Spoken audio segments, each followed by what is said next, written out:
Acordar em uma manhã de segunda-feira com o coração apertado era rotina para Elisa. Aos 30 anos, ela havia conseguido, a duras penas, construir a vida que sempre sonhou. Um apartamento bem decorado em um bairro de classe média alta, um casamento aparentemente estável com Daniel, e um cargo respeitado em uma agência de publicidade. Mas naquela manhã em particular, o céu parecia mais cinza do que o habitual, e o café, seu ritual sagrado, parecia amargo como nunca. Na semana anterior, Elisa havia perdido o emprego. A demissão caiu como uma bomba silenciosa. Ninguém fora avisado. A empresa alegou cortes orçamentários, mas ela sabia que sua ausência na confraternização e sua resistência às bajulações de diretores tinham um preço. O que ninguém sabia, e ela fazia questão de esconder, era o desespero que se instalava dentro de si. Não apenas pelo dinheiro, mas pelo medo do fracasso, pela imagem que ela tanto prezava de mulher independente e bem-sucedida. Ao seu lado, a mãe, Dona Cecília, morava com ela e Daniel havia quase 4 anos.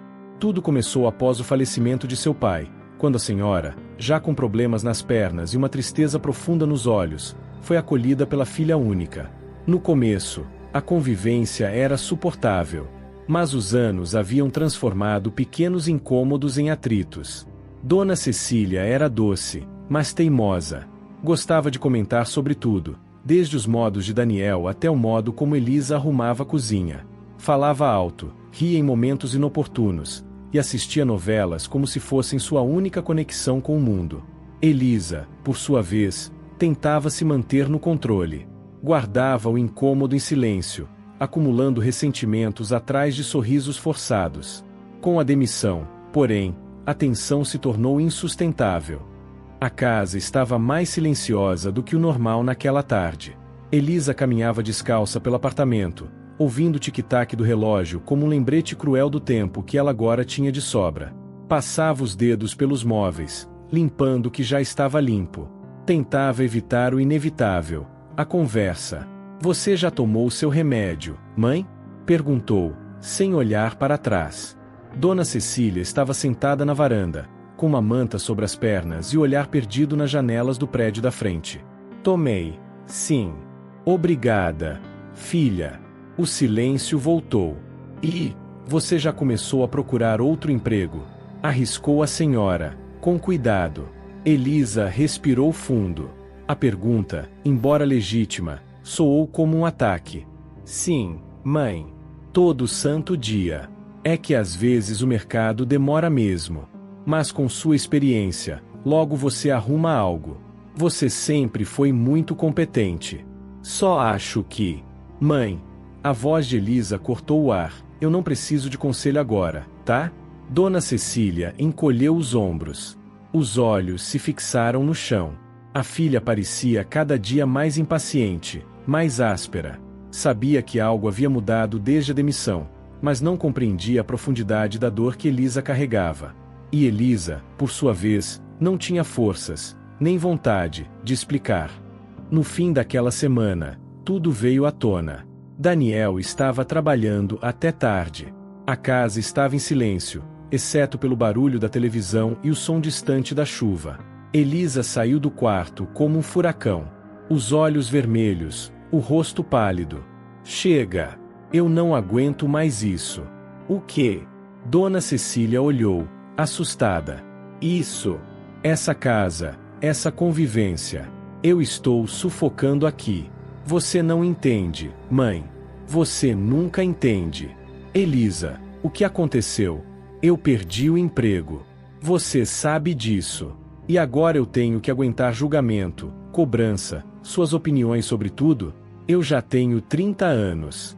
Não sou mais uma menina. Eu não estou te julgando, filha. Só estou tentando ajudar." "Ajudar? Você me atrasa, mãe. Me atrasa desde que se mudou pra cá. Eu não tenho liberdade, não tenho paz. Você monopoliza a sala, a cozinha, minha vida. Eu não consigo respirar." "Elisa." "Mãe." Ela respirou fundo, sentindo o peso da decisão no peito. "Eu acho que tá na hora de você ir embora." O mundo parou. Dona Cecília não respondeu. Apenas encarou a filha, sem entender. "Eu preciso do meu espaço." Preciso reencontrar meu foco. Não dá mais para você morar aqui. Eu vou pagar um lugar para você. Um asilo bom. Ou até um quarto numa pensão. Mas aqui, não dá mais. Dona Cecília tentou se levantar. As pernas tremiam. A mão buscava apoio nos braços da poltrona. Você está me expulsando? Elisa hesitou. A palavra soava cruel demais, mas era verdadeira demais para ser negada. Eu estou pedindo para você ir embora. Sim. O silêncio que se seguiu foi como um buraco no tempo. A chuva lá fora engrossou. Elisa não chorou. Mas por dentro, tudo desabava. Dona Cecília não gritou, não fez escândalo. Apenas se levantou e, com uma dignidade silenciosa, foi para o quarto, fechando a porta com cuidado que fez mais barulho do que se tivesse batido. Nos dias seguintes, Elisa tentou agir com praticidade. Procurou lares para idosos, visitou apartamentos para aluguel. Tentava justificar sua decisão com racionalidade. Ela vai estar bem. Vai ter gente para cuidar dela. Vai fazer amizades. Eu vou visitá-la. Mas a culpa grudava na pele como a umidade de uma roupa molhada. Daniel ficou em choque quando soube. Tentou conversar, mas Elisa estava decidida. Ou melhor, endurecida. Dona Cecília, por sua vez, não reclamou. Apenas arrumou suas coisas. Suas roupas, algumas fotos, um terço e um livro de receitas antigas. Saiu do apartamento numa manhã nublada, sem olhar para trás. Elisa a abraçou rapidamente, sem emoção.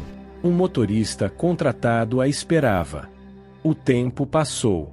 Elisa conseguiu outro emprego. Um cargo menor, com menos glamour, mas com estabilidade. Tentou retomar a rotina, mas a casa parecia vazia de um jeito estranho. Não era só silêncio. Era ausência. Às vezes, pegava-se olhando para a poltrona na varanda. Ou acordando com o som da novela, que não tocava mais.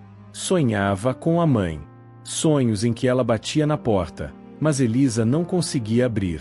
Certa noite, resolveu visitá-la. O lar para idosos era limpo, organizado, com cheiro de lavanda e desinfetante. Encontrou Dona Cecília no jardim, sentada, olhando para o céu. Mãe? A senhora virou lentamente. O rosto era o mesmo, mas os olhos estavam diferentes.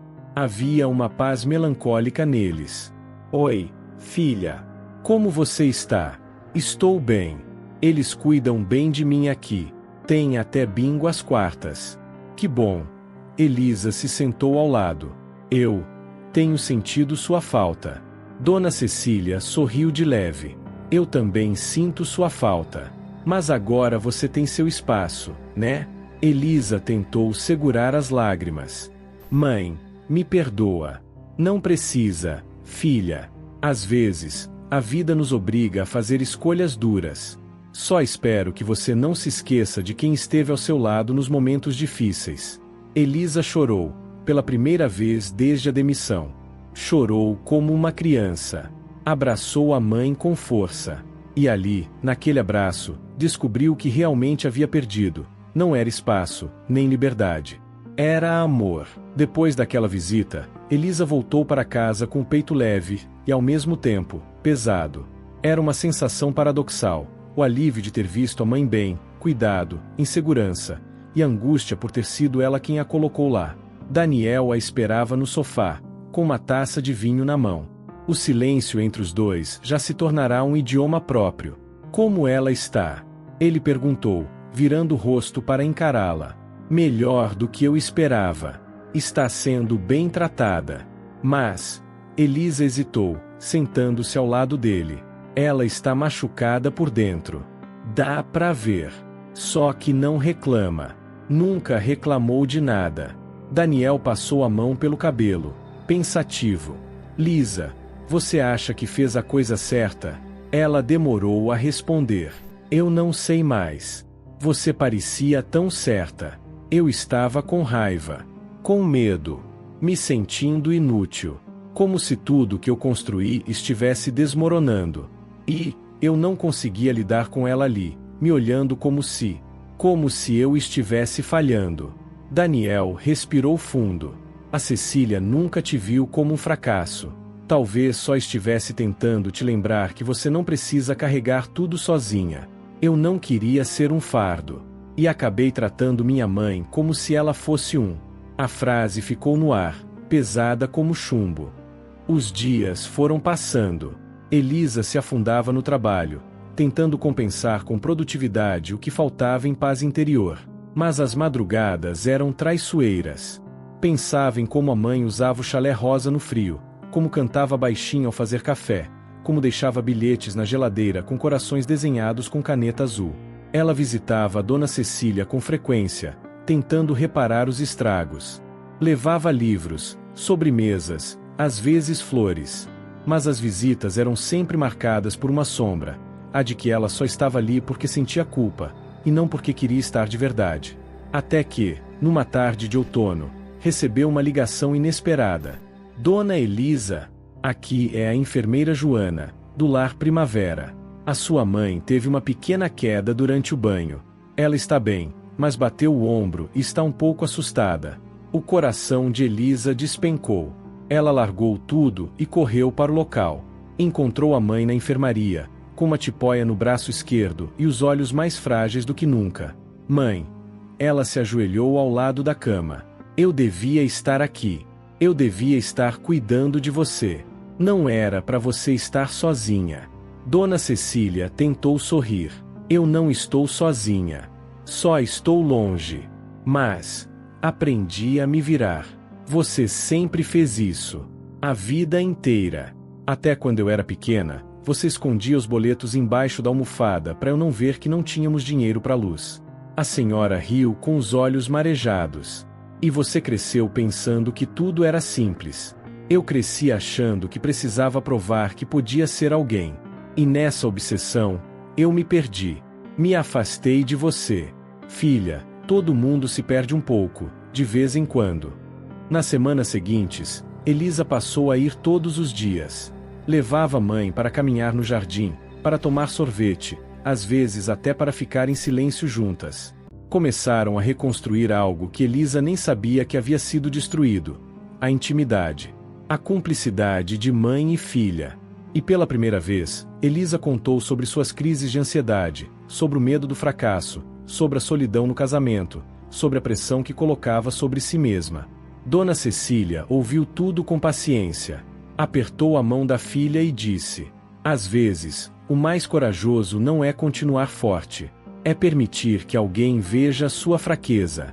Enquanto a relação com a mãe renascia, o casamento de Elisa e Daniel começava a ruir. Eles já não compartilhavam sonhos, apenas contas. Dormiam na mesma cama, mas não se tocavam. Falavam sobre o mercado, a política, a lavanderia, mas não falavam sobre eles. Foi numa sexta-feira à noite que Daniel a chamou para conversar. Lisa, eu amo você. Mas sinto que não fazemos mais parte da mesma história. Ela baixou os olhos. Já sabia. Eu sei, Dani. A gente se perdeu. Ele assentiu. Eu pensei que quando sua mãe saísse, a gente teria mais espaço, mais tempo pra gente. Mas, na verdade, a sua ausência só aumentou. Eu tentei segurar tudo. Mas quanto mais eu tentava, mais escorregava pelos dedos. Talvez a gente precise de um recomeço. Cada um por si. Elisa chorou. Não pela separação, mas pelo fim de mais um ciclo. Pela sensação de falha. Mas, dessa vez, não correu da dor. Abraçou-a. Poucos meses depois, ela tomou uma decisão que ninguém esperava. Pediu demissão. Pegou suas economias. Comprou um pequeno sobrado afastado da cidade, com jardim nos fundos e árvores ao redor. E levou Dona Cecília para morar com ela. Agora era diferente. Não por obrigação, mas por escolha. Não por culpa, mas por amor. Montou um ateliê nos fundos da casa. Passou a trabalhar com consultoria de design e arte digital. Produzia menos, ganhava menos, mas era dona do próprio tempo. E da própria paz. Dona Cecília ajudava com as plantas, fazia bolos, contava histórias da juventude. Às vezes reclamava da vizinhança barulhenta. Mas Elisa ria. Porque agora entendia. Aquela era a vida real. E havia beleza nela. Epílogo. Anos depois, sentada com um caderno no colo, Elisa escreveu: expulsar minha mãe de casa foi o pior erro da minha vida. Mas também foi o espelho mais cru da minha própria alma. Foi ali que eu descobri o que não queria ser. E comecei a buscar o que eu precisava ser: filha, mulher, humana. Nem sempre forte, mas sempre verdadeira. Fechou o caderno, sentou-se ao lado de Dona Cecília no sofá, e ficaram ali, olhando o entardecer, como duas sobreviventes de uma guerra silenciosa, que finalmente haviam encontrado o caminho de volta para casa.